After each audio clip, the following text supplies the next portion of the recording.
Welcome back. Now we'll look at paper 1 variant 11 of the October-November 2023 series. Question 1 says a student uses a computer and several hardware devices to complete his schoolwork. The computer has a central processing unit or CPU and the student uses a keyboard to complete his schoolwork. Right, we want to take one box to show which type of device the keyboard is. So yeah, this should be fairly easy, okay? Alright, the keyboard should just be input. The next one, the student uses a printer to print his schoolwork, and in this case, well, the printer, this will be output. And I mean, if we just think about some other input devices, I mean, well, right, for input here, right, we can say a mouse, we can say a touch screen, also things like a microphone. Right, for memory, well, I mean, really that's just going to be RAM and ROM. You can also say, registers, cache, but I guess the main ones, yeah, RAM and ROM. Well, output, right, this is going to be a screen. Right, okay, something like a touch screen. Well, a touch screen is input and output. And then if we think sound, well, sound can be output using speakers or headphones. And then, of course, yeah, a printer, like they've said. Right, and that can be, yeah, a laser printer, inkjet printer, a 3D printer. And then if we think of storage, well, that can be magnetic storage, like, let's say, hard drives or magnetic tape. Right, this can also be solid state storage, solid state storage. So, right, SSDs, things like USBs, right? And then this can also be optical storage. So optical, well, CDs, DVDs, Blu-rays, okay? Right, the next one, a component in the CPU sends signals to manage the fetch-decode-execute cycle and state the name of this component. So if we just think about, what's inside the CPU, I mean, first you've got some of the registers, right? So the accumulator, the program counter, right? The MAR, so the memory address register. Also the MDR, right, the memory data register. You've got the CIR, the current instruction register. And then if we think, what actually does the processing, or specifically, what does the arithmetic logic, right, well, that's going to be the ALU, okay, the arithmetic and logic unit. However, none of these are really like managing the CPU. So if we say the thing that manages the CPU, right, kind of the, the brain of the CPU, that's going to be the control unit. And I mean, yeah, the control unit you can also just call CU as well. And what the control unit does, I mean, the main things, well, again, it's going to manage the CPU. So let's say there's an interrupt. Well, the control unit is going to work out, what interrupt has the highest priority, right? How to handle that interrupt. It's also going to decode the instructions. So let's say we have some instruction like, I don't know, maybe this. Right, so in this case, I mean, let's say here, right, the opcode is just 6. Here, the operand is 7. Now, let's say this opcode corresponds to add. Okay, so this is an add instruction. Then the operand here, so the actual data, basically this is, the binary number 7. Now, in this case, because this is add, well, then the control unit needs to send a signal to the ALU, because the ALU is going to be the component that, does the addition. Now, let's say, for example, if this was an LDD, okay, right, so LDD means load, right, so, load the data, or we could have like an STO, right, which is store the data or kind of write the data. Well, in this case, then the control unit would have to send a signal, and I mean, I guess, yeah, this would go along the buses, okay, and then it would go to, the relevant memory. So, I mean, if you're loading something from cache, this is going to be intercepted by the cache.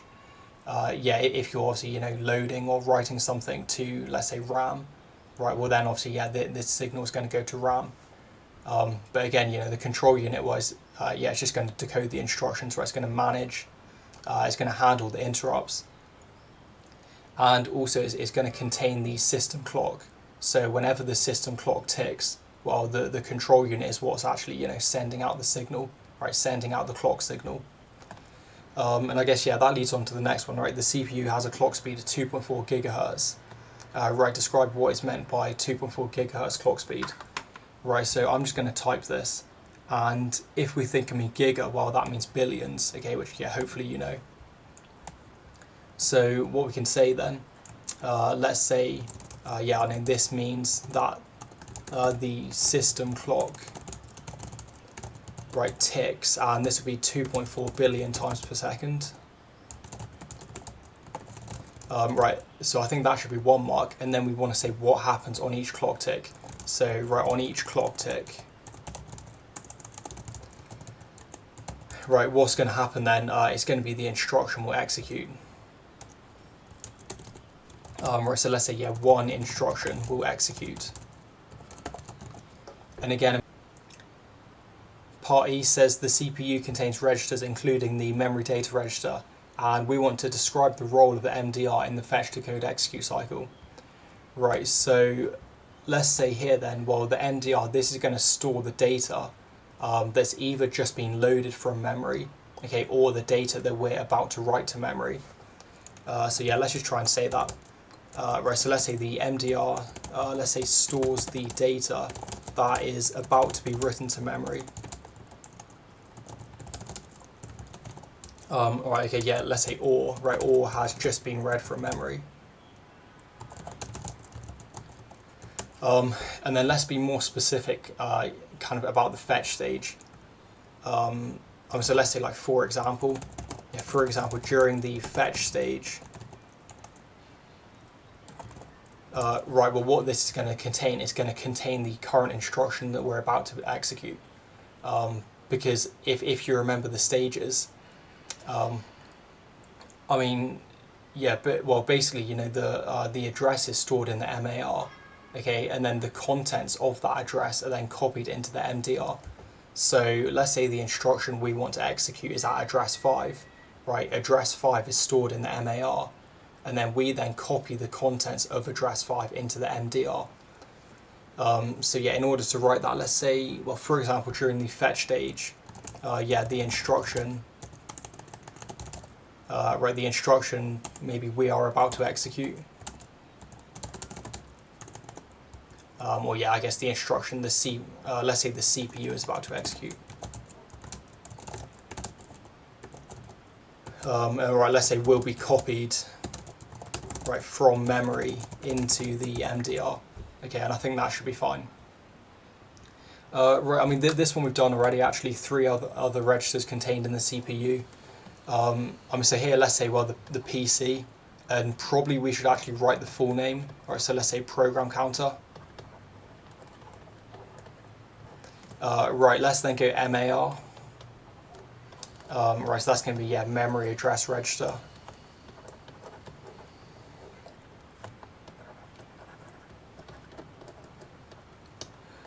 Right, okay, and then I guess the next one we can go CIR.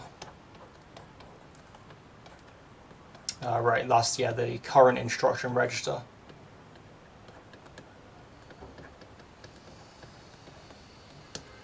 Right, okay, yeah, instruction register. And then, I mean, if you also wanted more, I mean, you could say, well, the ACC, right, so the accumulator. And I guess you can also say the status register. Okay, that should be fine. I mean, for A level, they would accept index register, but I think, yeah, for IG, you know, probably just these two are okay. Although really, I mean, probably, you know, the 4 involved in the fetch-decode-execute cycle, or yeah, sorry, well, the 4 in the fetch stage of the, you know, fetch-decode-execute cycle, right, they would probably be the easiest. So again, well, PC, MAR, MDR, and CIR, but of course, yeah, they've already mentioned the MDR. Right, next one. So a car park has a payment machine that allows customers to pay for their parking. The cost of parking is displayed as a denary number on a screen on the payment machine. The cost of parking is stored as 2 8-bit binary registers. In 2 8-bit. Right then, for the parking cost of $10.50, register 1 stores the denary value 10, register 2 stores the denary value 50. Right, so effectively, yeah, register 1 is storing kind of, you know, the whole dollars. And then, yeah, register 2 obviously storing the kind of cents, right, the decimals. Right, we want to give the parking cost that would be displayed on the payment machine when the registers, right, is this. So basically saying, well, just convert this to denary. Now we can see here, right, this is going to be the 16 place, this is the 1. Okay, so this is going to be 17. And then if we look at this, right, this is 64. This is going to be 4, right, so 68. Yeah, and then, right, that's going to be 2. Okay, so that's going to be 70. Alright, so I think 1770 should be correct. And of course, you can also use this working space.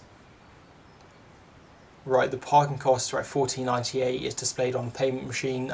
Give the 8-bit binary numbers that are stored in the registers to display the parking cost. Right, so effectively then we want to convert 14 into 8-bit binary. Now if we think, well, there's going to be 0 1 2 8s, okay, 0 64s, right, 0 32, 0 16s, but now there's going to be 1 8, okay, that's going to give us 6 remaining, right, then there's a 4, okay, there's also a 2, and yeah, there's 0 1s, okay, because, well, 8, right, 4, and then 2, right, that's going to be 14. Now 98 is going to be more difficult. Right, so there's, well, 0 1 2 8s, right, but then there will be a 64, right, there will also be a 32, because 64 plus 32 is going to be 96, right, and I mean then we've only got 2 remaining, so yeah, there's no 16s, no 8s, no 4s, okay, there will be a 2, and then yeah, no 1s, and again, of course, you know, you can just check this if you want, so that's going to be what, 64, right, then it's going to be yeah, 32, right, then it's going to be 2, so if we add all that up, right, that's going to be 8, yeah, that's going to be 98, okay, so that should work. Right, the payment machine gives the customer a ticket when they've paid their parking cost. Each ticket has a 4-digit hexadecimal ticket number that is stored as binary.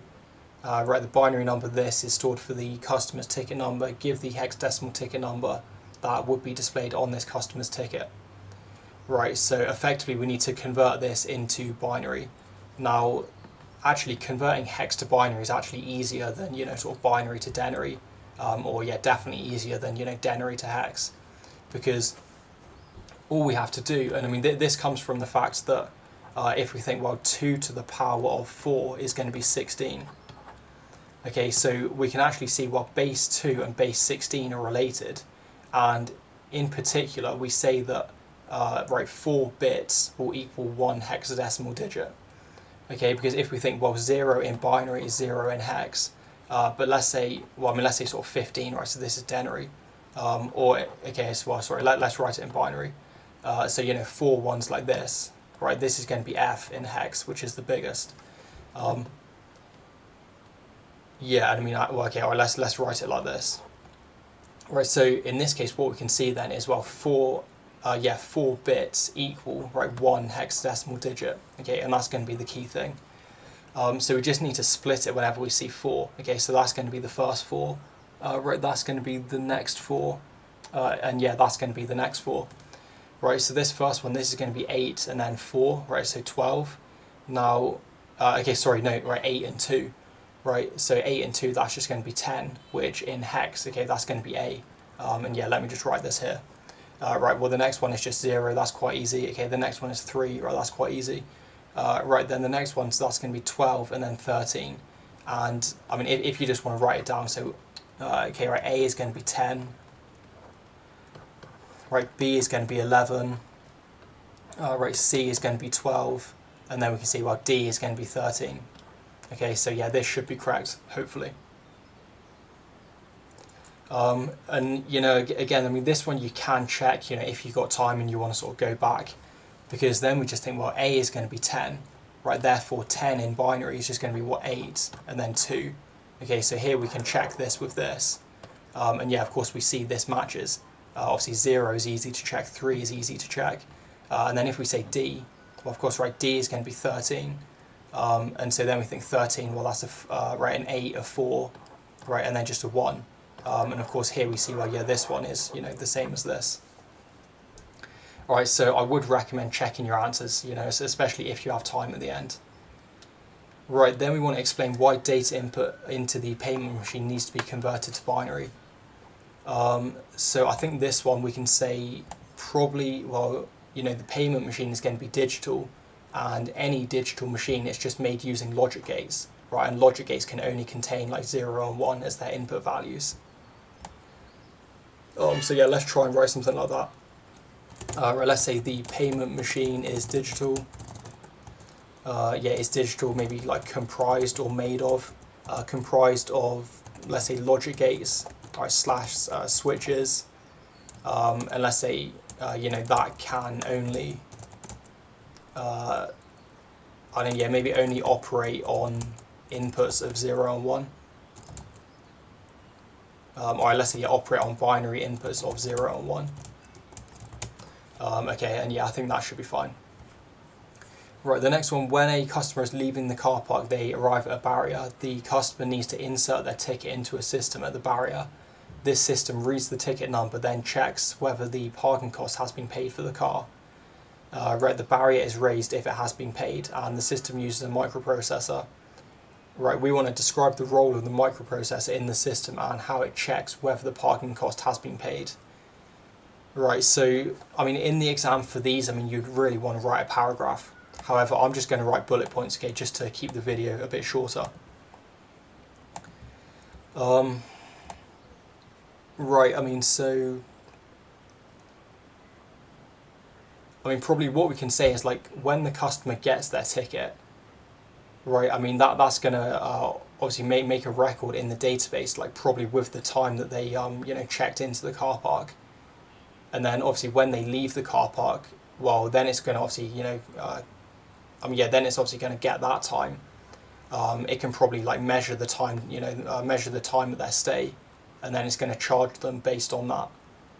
And then we can also say it's going to use this hexadecimal ticket here, or this hexadecimal ticket number, and if there's a payment record associated with this, right, then of course, right, that's gonna know that they've paid.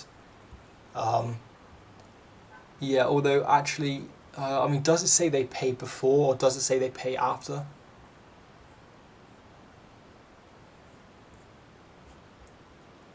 I mean, I think here I think maybe they pay before.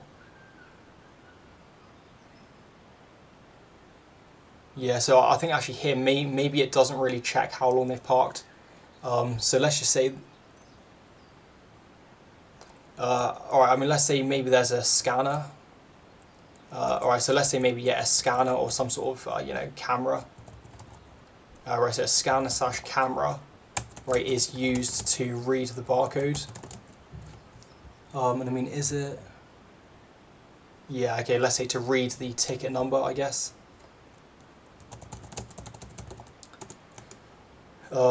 Right, I mean, let's say if the if the person has paid, then a record will be updated in the database, corresponding to that ticket number. Right, so let's say if the customer, right, has previously paid, or well, let's just say has paid, then a record in the database, right, will have been created. Let's say corresponding to that, to that ticket number. And we can say, I don't know, which is the primary key, right? Because the ticket number will be the primary key. Right, and then we can say, alright, so let's say when they leave, right, let's say the microprocessor will check the database. And then based on this, well, what's going to happen? Let's maybe do some indentation. Okay, I think the mouse has disappeared. Right, okay, so let's say, right, if they've paid, right, then I guess we can say that, there'll be a match in the database. Maybe there'll be a payment match in the database. And then we can say probably the microprocessor will send a signal to an actuator, and the actuator will lift the barrier. Okay, so right, let's say then the microprocessor will send a signal to an actuator. I don't know, to raise the barrier. And I think we could also probably mention that the microprocessor signal, that would be a digital signal, right? Whereas, I mean, the signal to the actuator will have to be analog.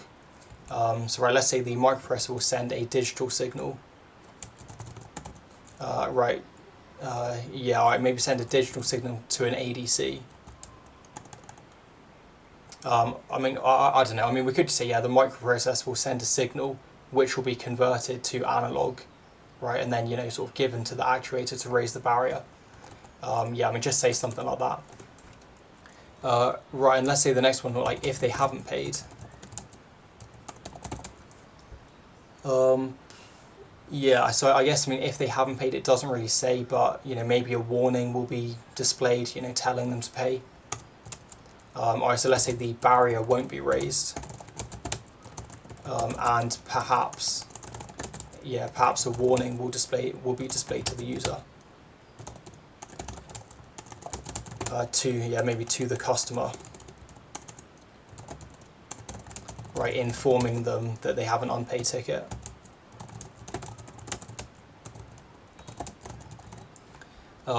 So I think that should be fine. Right, the next one, so the table contains 4 descriptions about a computer system. And first, let's just read all of these, okay, then we'll try to guess them. So number 1, a collective term for the physical components of the computer system. Right, 2, a type of software that provides services that the user requires and allows the user to perform tasks on the computer.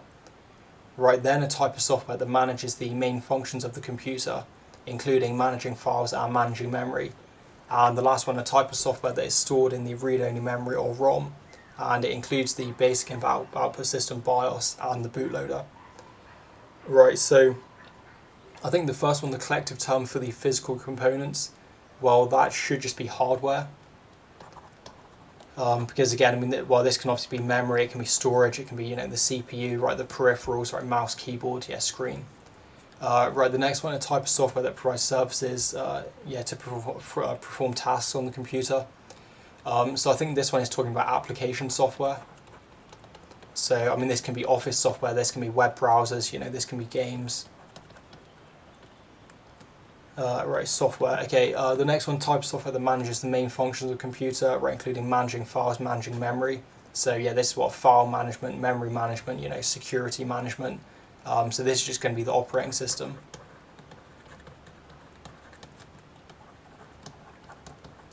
Right, and then the last one, a type of software that's stored in the read-only memory or ROM. It includes the basic input output system BIOS and the bootloader.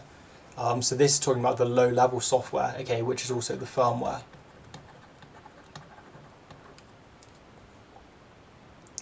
Right, okay, data is transmitted between a computer and printer. The data is transmitted 1 bit at a time and down a single wire. The computer can transmit data to the printer and the printer can transmit data to the computer using the same connection. Right, circle the 2 data transmission methods that will transmit data in this way. Right, so I think here, I mean, when it says, right, the data is transmitted 1 bit at a time, I mean, here then we can just instantly, discount these. So any parallel, because of course parallel means, well, you have multiple wires. So like, let's say here, right, maybe we're transmitting, sort of 0, 1, 1, 0. And I mean, here we've got 4 wires, okay, so we can transmit, 4 bits at the same time. However, serial, there's just going to be 1 wire. Okay, so yeah, I mean that's just what that means. Right, then if we think about simplex, I mean, simplex, right, if I try and draw a diagram, I mean, simplex means you can send data, right, but only in one direction. Right, then if we talk about half-duplex, well, half-duplex means you can send data in 2 directions, okay, but not at the same time.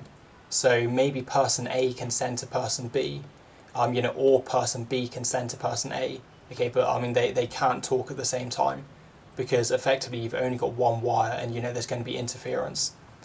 Right, and then if we look full duplex, well, full duplex, again, I mean, let's say A and B. I mean, in this case, basically, well, person A can send to person B, right, and, B can send to A, right, at the same time. So I think here, I mean, since it says, well, using the same connection, right, then, I mean, it has to be these, okay, because it's saying, well, they can both send to each other using the same connection.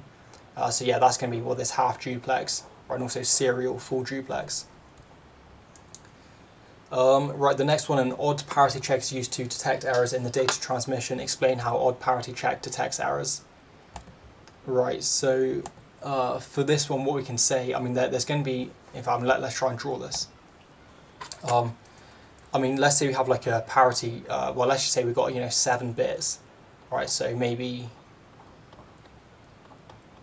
right, something like this. Now, if we're using odd parity, okay, we're going to count how many odd bits there are, right? In this case, there's 3. And I'm just going to do a separator just so we can sort of see the difference. Right, so what's going to happen then? We're going to add either a 0 or 1 to ensure the total number of bits is odd. Okay, so in this case, well, this is going to be 0 because, I mean, here we've got 3 1s. Right, so in order to keep the number of 1s as being odd, we have to add a 0. Now let's say we've got, I don't know, 1 1, right, 0 0, then 3 zeros. Now in this case we've only got 2 1s. Okay, so in order to make odd parity, we need to then add an extra 1, right, to get, to give us like 3 1s in total. Yeah, this one would be called the parity bit. Now you can also have the parity byte at the end, like maybe we have more, and then you can also have a parity byte at the end, maybe, I don't know, something like this. Right, so yeah, we can probably mention this, that you can have parity bits, which are just 1 bit, and then let's say if you send, I don't know, maybe 7 bytes in a row, right, then you have the parity byte at the end, if you want to send like a 8-byte chunk, basically, or 8-byte block. So let's try and explain this. Let's say maybe, the data is split into maybe 7-byte, or 7-bit, maybe blocks or chunks. Right, okay, then we say the number of 1s is counted. Right, the number of 1s, let's say are counted. Right, and if they are even, right, then then a 1 is added. Right, let's say, then a 1 is added to, this block, right, to ensure an overall number of odds. An overall maybe odd number of 1s.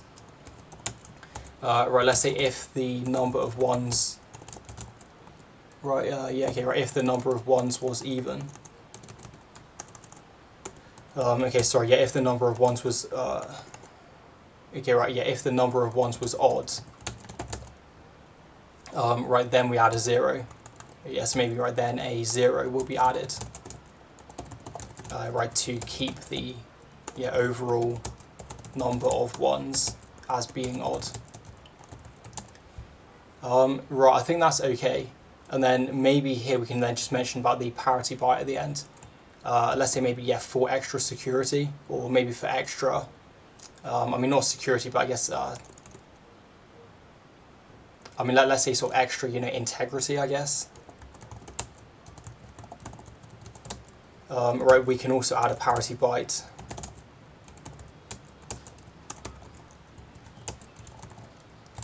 And we can say, this will sort of check the parity along, down the columns, basically.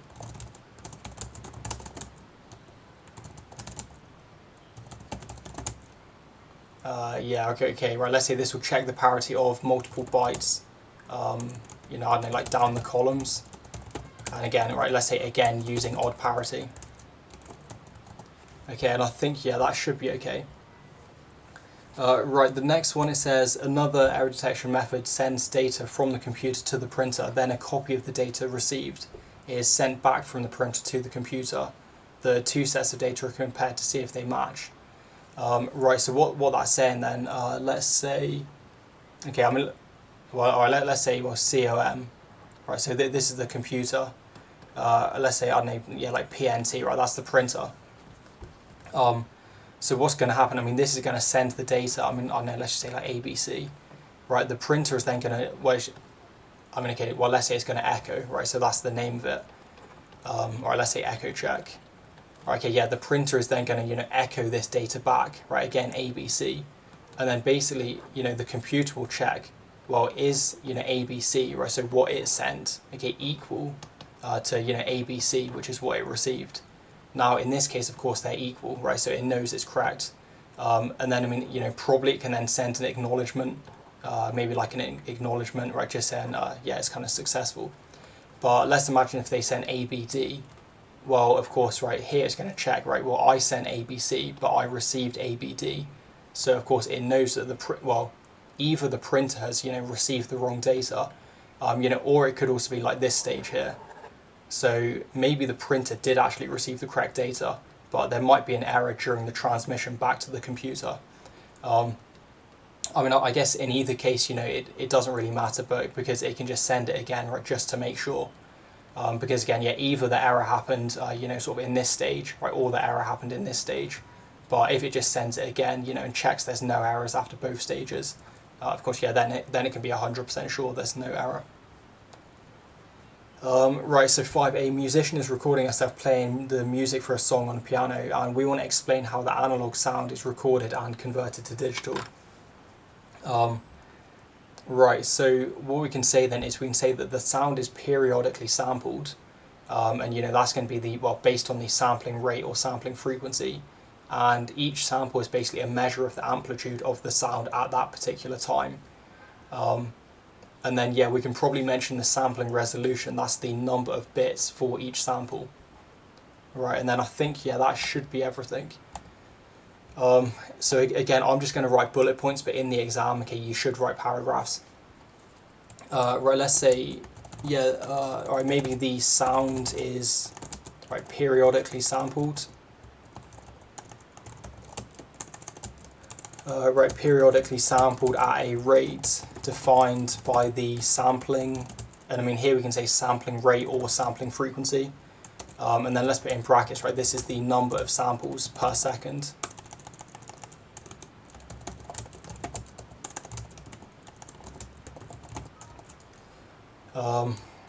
Yeah, and we can say, I don't know, maybe this sound is converted to digital using a ADC. And I guess we can also say a microphone. Yeah, okay, I mean, like, probably this can be first, you know, before this, really. Yeah, or we can just include it here, right? The sound is periodically sampled. I mean, I don't know, and let's just do it here as another one. Okay, so let's say, right, yeah, the sample maybe is measured or recorded, or let's say recorded by a microphone, right, and is a measure of the, yeah, right, let's say, and is a measure of the sound's amplitude, right, at that particular time.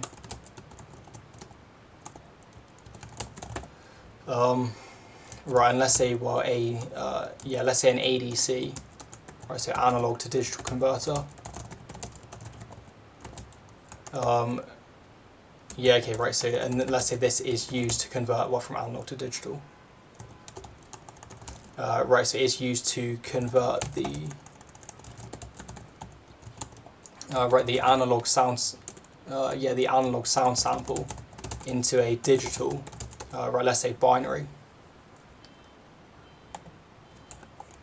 Right, so yeah, digital, right, in brackets, let's put binary format that the computer can store. Yeah, I mean, well, let's say the device, right, because maybe it's a phone or something, right, that the device can store and understand. Or yeah, maybe can store and process. Right, I mean, so we've mentioned, you know, the x-axis, because the x-axis, well, that's, you know, the sample rate, or yeah, I guess the sampling frequency. But let's also mention the y-axis, which is going to be the sampling resolution. Right, okay, so each sample will use, and I guess we can say, yeah, each sample will use a given number of bits, right, and, you know, this number of bits is the sampling resolution.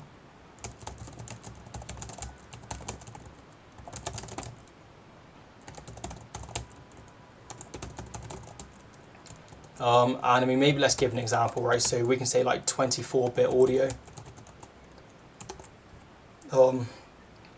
So yeah, I think this is a common format, right? Yeah, maybe 24-bit audio, possibly 32-bit audio, I'm not sure. But I mean, what that's saying is each sample uses 24 bits. Yeah, okay. Right, and then here we want to state 2 ways the accuracy of the recording could be increased. And for this one, I do actually have a picture. So again, there's 2 things, right? I mean, this bit depth, as we saw in the other paper, I mean, the bit depth is just the sampling resolution. Now, if we have a low bit depth and, you know, also a low sampling rate or sampling frequency, I mean, what's going to happen then is, well, as we see here, right, we get this large error. Now, if we increase, so here, if we increase the sampling rate, okay, sorry, right, okay, if we increase the sampling resolution, okay, or increase, you know, the sampling rate or sampling frequency, well, then we're going to get less error. Okay, the digitized or quantized audio is going to more accurately represent the original analog sound. And then, of course, I mean, well, in number 3, right, we go, you know, even higher. and then again we're going to get less error. Okay, I mean probably not no error, but yeah, we're certainly going to get less error. I mean, yeah, hopefully that makes sense. I mean, if it doesn't make sense, maybe I'll just draw this again, because yeah, some people do struggle with this. I mean, let's imagine, I think like yesterday. Okay, there it is. Right, so let's say we've got some, yeah, sine wave. Now let's imagine we've just got, you know, a few sort of, let's say we've just got a few, you know, quantization levels. Right, so maybe here we've got, well, 0, 1, and then 2. Now, let's say we want to sample at this point, we want to sample at this point, we want to sample right here, here, here. And, you know, these samples, they're going to be, like, equally spaced, okay, because it's kind of a, I guess, yeah, it's a periodic thing, right, the sampling rate. So let's say here then, I mean, basically, we want to detect, you know, this value. Okay, yeah, why does it do that? Right, we want to detect this, or, yeah, we want to sample this value. But the problem is we see this value is like, what, maybe 0.3. So in this case, we actually have to store this as, you know, 0. Okay, because remember, we can only store 0 or 1. Then we get to the next one, which is about here. And I mean, this one is probably about like 0.7 or 0.8. Right, so in this case, we can then store that as 1. Yeah, I'm not sure why it's doing that. Right, again, I mean, the next one's sort of like 1.3, right, it's obviously going to be 1, I mean, yeah, probably 1, 1, 1, 1, 1. So, I mean, as you can see then, you know, this one is probably going to be 0. So, if we actually represent this sound, I mean, we're then going to get something like this. Yeah. Right, so, I mean, you see, you know, we've taken this nice sine wave, and effectively it's just become this square wave. And obviously that's because, you know, our sampling resolution is going to be much too low. Now, if instead we had a sampling resolution of like, you know, 0, right, then 1, then 2, then 3, then 4, then 5, then 6. So yeah, if our sampling resolution was much higher, right, then of course, well, the digitized sound is going to more accurately represent the original, more accurately represent the original analog. Right, so then the next one, the musician compresses the sound file using, in fact, hang on. Okay, yeah, so I don't think we did this. So to actually write an answer for this. Okay. Right here, so state 2 is the accuracy, while 1, right, it's going to be increase the sample. Right, let's try and write again. Right, so let's say increase the sampling rate.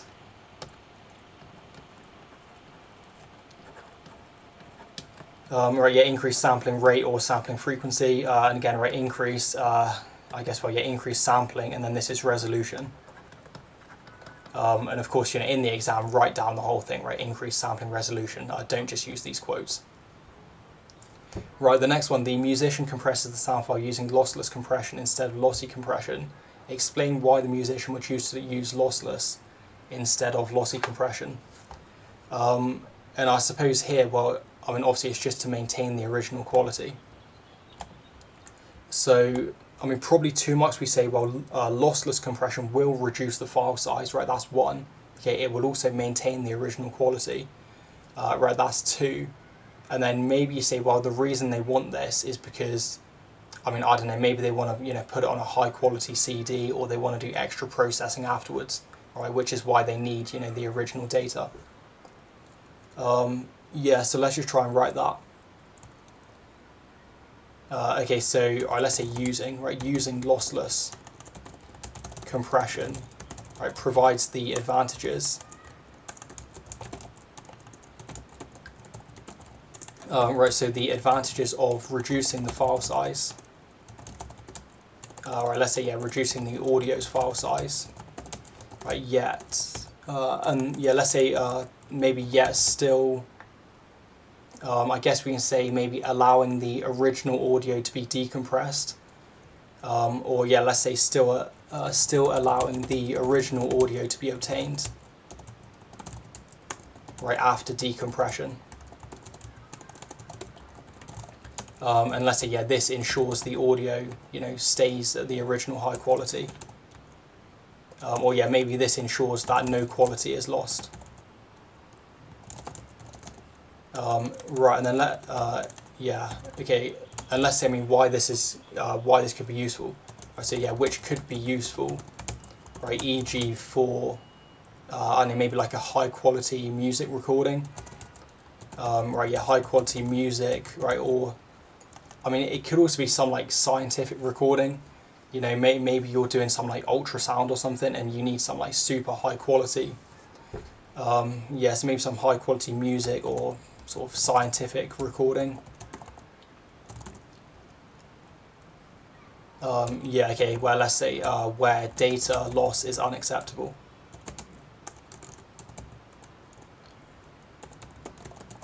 Okay, so I think, yeah, that should be okay, hopefully. Right, the musician types the word for the song into a document. Two character sets that can be used when converting text to digital are the American Standard Code for Information Interchange, right, ASCII, and Unicode. Right, then we want to explain the differences between ASCII character set and the Unicode character set. Right, and this is 4 marks. Right,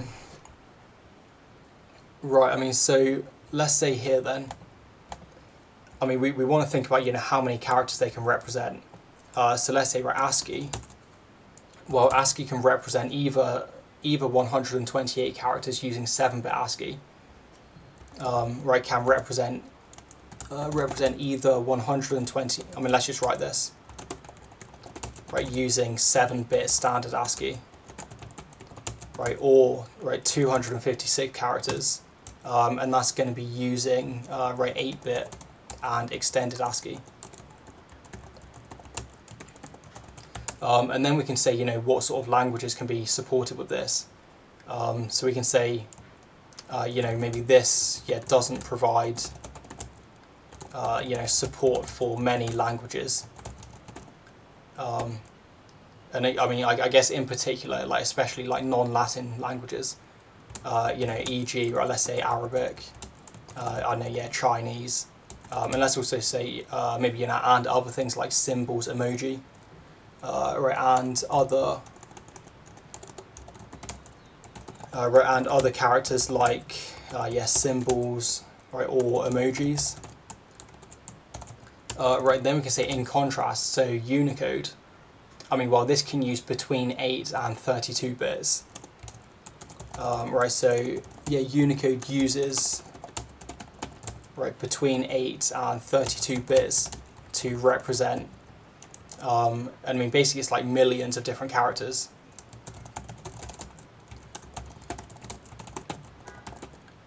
And we can say, right, this includes all of the languages, all of the symbols, all of the emojis. Right, this allows support, right, for, yeah, all languages.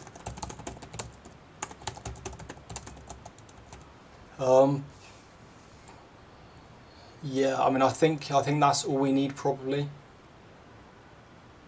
I mean, you know, we can say ASCII is going to use less space. I mean, well, of course, if you're just using, you know, standard like Latin characters, then it's going to be the same. But I think here, you know, we said it's using 7 bits, 8 bits. Right here, it's using, you know, 8 to 32 bits. Yeah, but I mean, all right, maybe let's be explicit. So let's say, right, in some situations. Yeah, although I think, all right, let's not bother. Because obviously, well, it's going to use less space, right? But then, well, the problem is you won't be able to represent those characters anyway. So I think, yeah, let's not mention that. Right, 6, we want to draw an annotated diagram to demonstrate how a firewall works. So here, I mean, let's draw maybe like our computer. I mean, yeah, let's just say like computer or, you know, device. Right, then let's draw this firewall. Okay, I mean, that's a, yeah, terrible wall. Okay, maybe that's a bit better. And I mean, here I'm just going to draw sort of like the internet, which I think the internet, they often draw as this kind of like globe. Yeah, probably not like that, but all right, let's just say internet. So what's going to happen then, you're going to have packets from your computer, you know, obviously going to the internet, right? Also packets from the internet, right, going to your computer. But I mean, let's just say here, and we'll just annotate this, right, so this is the firewall. And let's just say contains rules, right, contains rules to allow, right, let's say allow or, you know, deny or reject. right, contains rules to allow or deny packets or traffic, let's say based on criteria.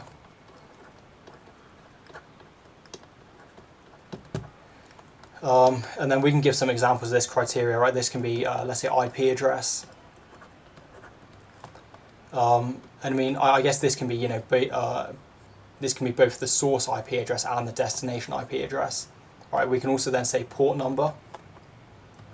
Now, if you don't know what port numbers mean, basically when you have an IP address, I mean, let's just choose something random, maybe 100, you know, let's say 110, right, 120, and 130. Now, I mean, that's the IP address of the whole machine. But the problem is, you know, that machine, I don't know, maybe it has like many tabs open, you know, if you're using a web browser, right? If it's like a web server, well, maybe it has a web server, right? But it also might have like an email server. It might have other things like SSH, right? So SSH, that's going to allow people to like log into the server. I guess, well, allowing administrators to log into the server, right? So then you're going to have this port number, which we're going to specify just with colons. So if we have port 80, well, 80 is going to be the HTTP port. Right, then, for example, I think 21 is FTP, right, file transfer protocol. Yeah, then you've got SSH, and I actually forgot the SSH port. Maybe SSH is 21, actually, I'm not sure. And then, for example, you have 443, right, so 443, that's, yeah, HTTPS. And then, of course, you've got other protocols like, you know, SMTP, right, that's email. So, for example, like maybe we say, well, we don't want to allow people to use HTTP traffic, okay, because, you know, well, HTTP, right, that's old, that's insecure, right? We only want to allow like 443, right, HTTPS. So in that case, we can say, well, any traffic that's listed is going to port 80, right? We can, you know, we can just deny that traffic. Likewise, say like SSH. Well, maybe we want to sort of, you know, block people from trying to log in via SSH. So we would then block, you know, the SSH port number. Right, and then, I mean, other things you can block, I mean, maybe you can say like heuristics. And heuristics, this just means sort of behavior. So let's say you have, you know, someone that's sending like gigabytes of data. Well, in this case, right, the heuristic is going to be, this is like suspicious behavior. Because, I mean, I don't know, maybe they're trying like a DDoS attack. Yeah, maybe it's some spyware that's, you know, hacked your computer. And they're trying to send all of your data, you know, to their remote server, right? It's trying to send like gigabytes of your files. I mean, heuristics, other thing, it can be like the frequency. Like if there's a computer sending like, you know, hundreds or thousands of requests every single second, right? Well, that's obviously going to be, you know, sort of suspicious, right, to the firewall. Yeah, so I think we can say that's fine. And then probably here we can say, maybe this one is, well, I mean, let's say denied. And then maybe here we say this packet is accepted. And likewise, we can just do the same thing from the internet. Right, so let's say this one is denied. And then we've got another packet here, right, going back to the computer. And yeah, that's going to be accepted. Yeah, and I think for 4 marks that should be okay. So again, I mean, just yeah, just, you know, list examples of denied and accepted, and that's going to be both outgoing traffic, which is this way, right, and then also incoming traffic, which is, you know, obviously from the internet back to us. And then yeah, maybe you can mention some of these rules about, you know, why things might be accepted or rejected. Right, 7, it says complete the statements about data packets and packet switching. Right, some of the terms in the list will not be used, right, you should only use a term once. Right, so data is broken down into packets. A data packet has a packet something that contains the packet number and the something. Right, so if we think, well, a packet, yeah, I've probably not got enough space. Right here, so this thing is called the header. Right, and then I guess, well, right, then you've got the payload. I mean, the payload, yeah, or just the data. Right, and then inside the header, I mean, there's going to be various things, and I mean, yeah, really, I should do it this way. But inside the header, I mean, one thing, like it says, you've got the packet number, and the packet number, I think, yeah, like it sort of says here later. I mean, the packet number is used to order the packets when they arrive. Okay, it's also used for error checking.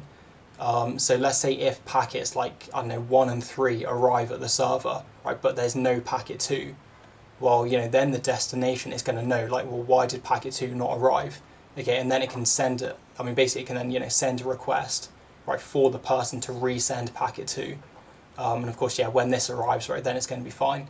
Likewise, because you have, routers and, well, the packets can go along different routes, right? Maybe you get a situation where packet 3 is first, then packet 1, then packet 2. So the packet number is then used to rearrange the packets into the correct order. Because, otherwise, if the packets are in the wrong order, well, the data is going to be all jumbled up. It's, it's going to be corrupted, right? Yeah, it's just not going to, display properly, or not going to pass properly. So yeah, this one then is going to be header, right? And then also inside the header, so we said the packet number, but there's also going to be the IP addresses, and that will be both the source IP address and the destination IP address. And I think, so here they say destination address. Okay, so let's just write this.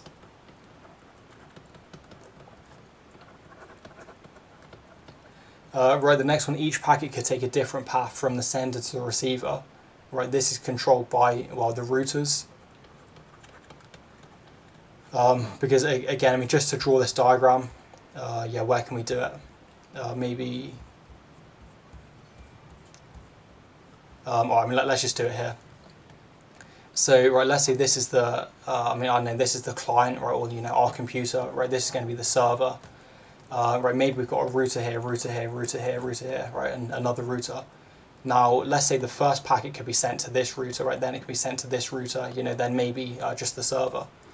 But let's say, for example, maybe this router becomes overloaded, or some information in the IP table changes, or some information in the routing table changes, which says, don't go to this router, right? Then let's say this is packet 1. Then packet 2, for example, might go to this router, then maybe it goes to this router, maybe it then goes to this router, this one. So of course, the packets can be sent along different routes. And the advantage for that, one, it actually makes the network, I guess you would say, robust or reliable, because if one router sort of malfunctions, or if one, let's say if one fiber optic cable, just stops working, well, then of course it can go a different route. Okay, so that's going to be the main advantage. Right, and then, so right, once the packets may arrive out of order. Once the something packet has arrived, the packets are reordered. And this is probably like final. So if we look at this, I think the one that makes sense is going to be last. Once the last packet has arrived, the packets are reordered. Right, then storage can be described as magnetic, solid state, or optical. Right, give two features of magnetic storage. Okay, so magnetic storage, this can be hard drives and also magnetic tape. So I think one, we can probably say non-volatile. And let's also describe this. Let's say, maybe which means data is not lost. Data is not lost when the power is turned off.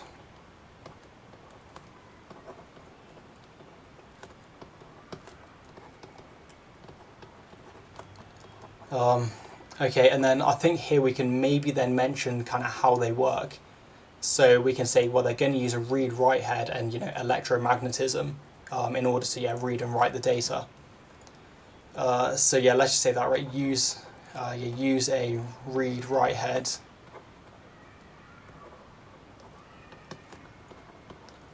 So use a read-write head, or maybe we can say use an electromagnetic. Let's just do that here. Use an electromagnetic read-write head, well, in order to read-write the data.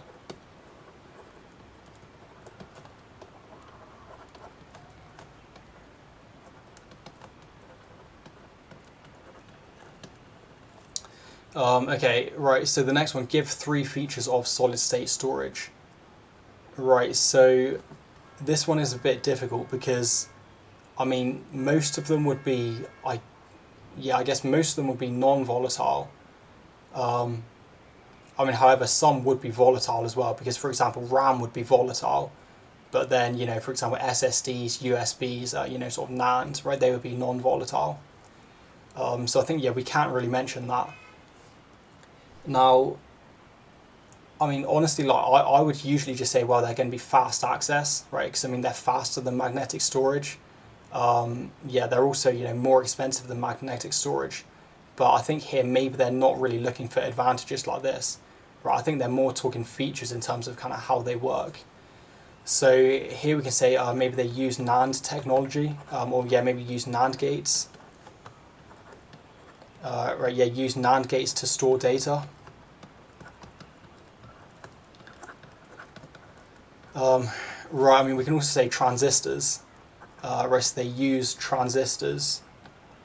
I mean, again, yeah, I guess we'll use transistors to, you know, control the flow of electrons.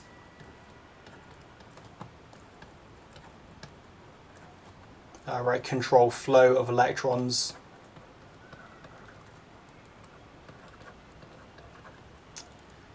Right, okay, yeah, electrons.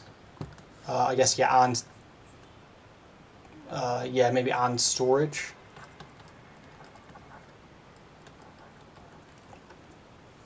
Right, okay, yeah, I need to figure out how to turn off this button on the graphics tablet pen. Right, and then I think here we can also say maybe they use control gates and control gates and floating gates. So right, let's say use control gates. And control gates are used basically to kind of, I mean, you can think kind of like turn on or off the, floating gate. I mean, what that means is, well, if the control gate is kind of in the off state, then, you know, the value of the memory can't be changed. Whereas if the control gate is, I guess, in the on, right, or kind of open state, well, then it means that, then it means the value of the memory can be changed. So let's say use control gates to maybe, you know, control or sort of, yeah, maybe allow, disallow.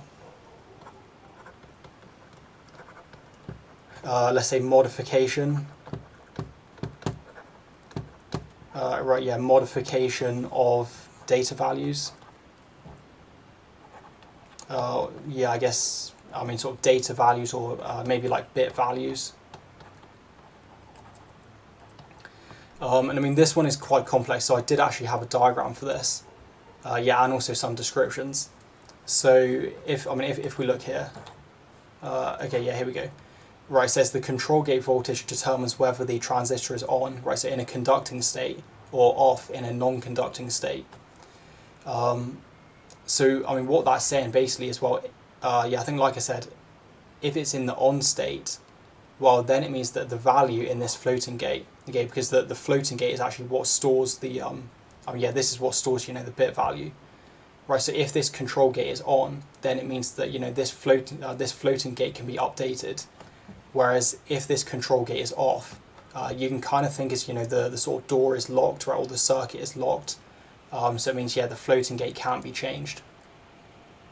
And then, yeah, if we read the next part, unlike the control gate, the floating gate is electrically isolated, right, or floating, right, and is surrounded by insulating material, usually oxide. The floating gate can hold a trapped electric charge, right, that's electrons in flash memory applications, that can be used to store data. So again, yeah, you've just got to think, like, if this control gate is sort of on, well, then it means, you know, we can change this floating gate.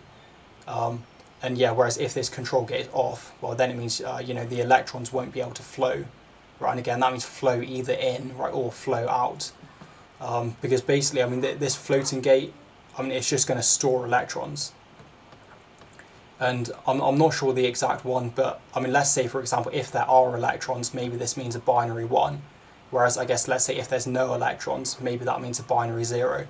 Okay, so again, that's why this control gate has to be turned on or off. You know, either to allow electrons to come in, right, or to allow electrons to, you know, kind of exit.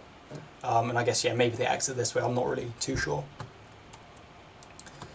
Alright, and then, yeah, if we go on to the next one, to give one example of each type of storage, I mean, magnetic, we can say hard drive, right, we could also say magnetic tape. Of course, here we only need one, but yeah, just to list a few more, right, magnetic tape. Right, for solid state, I mean, yeah, we can just go SSD, and I mean, SSD, it just means solid state drive, right, so you'd probably want to write that, you know, solid state and then drive.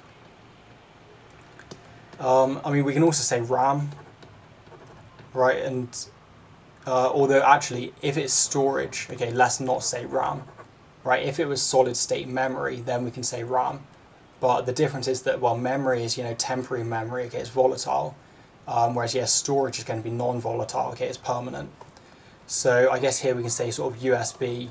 You can also just say like, NAND or flash memory, that should also be okay. And then optical, well, we say CD, I guess DVD, right, Blu-ray. Yeah, okay. Right, so next one, an interrupt is a type of signal that is used in a computer. State the name of the type of software that manages the interrupt. Okay, so right, this will be the interrupt handler.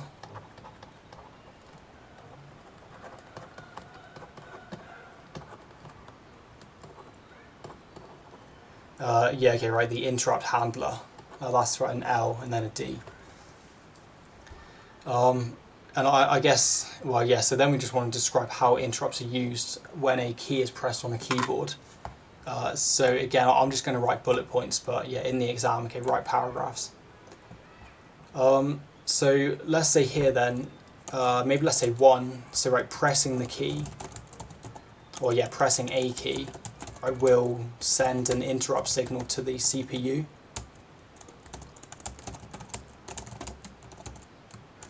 Right, then let's say the CPU will check the priority of this interrupt.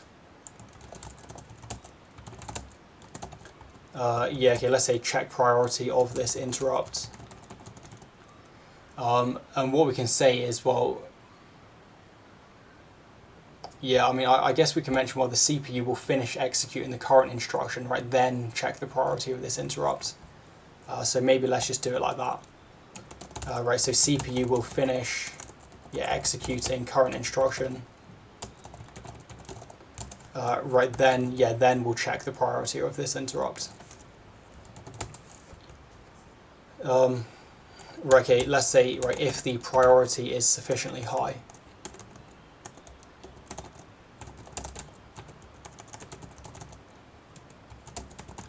Right, then this interrupt will be handled. And then let's say, yeah, this involves. And then I guess sort of, yeah, this is kind of like stepwise refinement, right? Let's say 2.1. Well, first we want to say the current register values are saved into RAM. Right, so that, yeah, let's say register values, right, of currently executing process. Right, yes, saved into RAM. Okay, we can also say pushed onto the stack. Right, let's say 2.2. We say, yeah, let's say the program counter. Yeah, program counter will. Or okay, let's say the start address of the keyboard presses interrupt service routine. Okay, right, so start address of keyboard. Right, keyboard presses. Yeah, okay, I'm not sure, right? Right, keyboard presses interrupt service routine. Right, and we can call that ISR, is loaded into the PC. Right, let's say, fetch-decode-execute cycle occurs.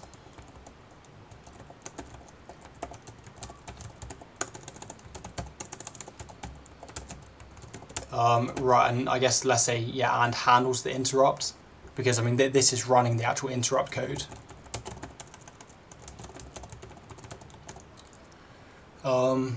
Right, and then I guess sort of maybe let's go to 3, because yeah, this is after it's been handled. Right, then let's say, yeah, the CPU will check, right, if there's been new interrupts. Right, let's say, yeah, if there are, it will handle them. Yeah, if there have, right, if there have been, it will handle them. Alright, let's say 4, right, what it will do, it will load the register values back from the RAM, into the registers again. Alright, yeah, else the maybe original processor's register values, yeah, will be reloaded back into the registers from RAM.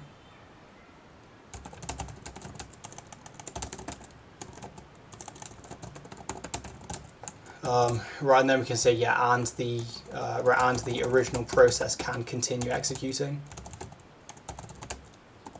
Right, continue executing from the point it was before the interrupt.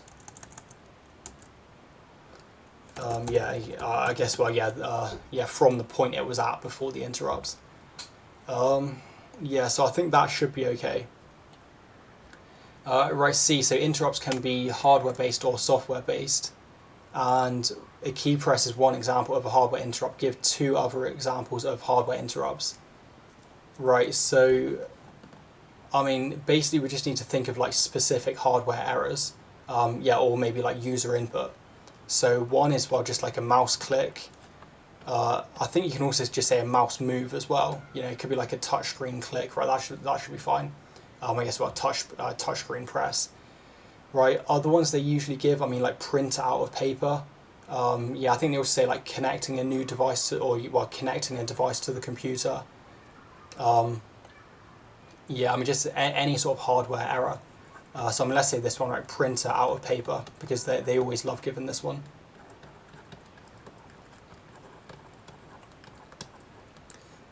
Yeah, and then I mean, I think sometimes you might get a little message right on your computer saying, yeah, print out of paper, you know, please like reload some paper. Right, then two examples of software interrupts. So, I mean, these are just software errors. I mean, one common one you can always say, let's say division by 0. Right, let's say 0. And next one, maybe let's say kind of like assigning an invalid data type, yeah, to a variable. So for like, e.g., assigning a string to an integer. Right, maybe assigning, yeah, something, right, of an invalid data type.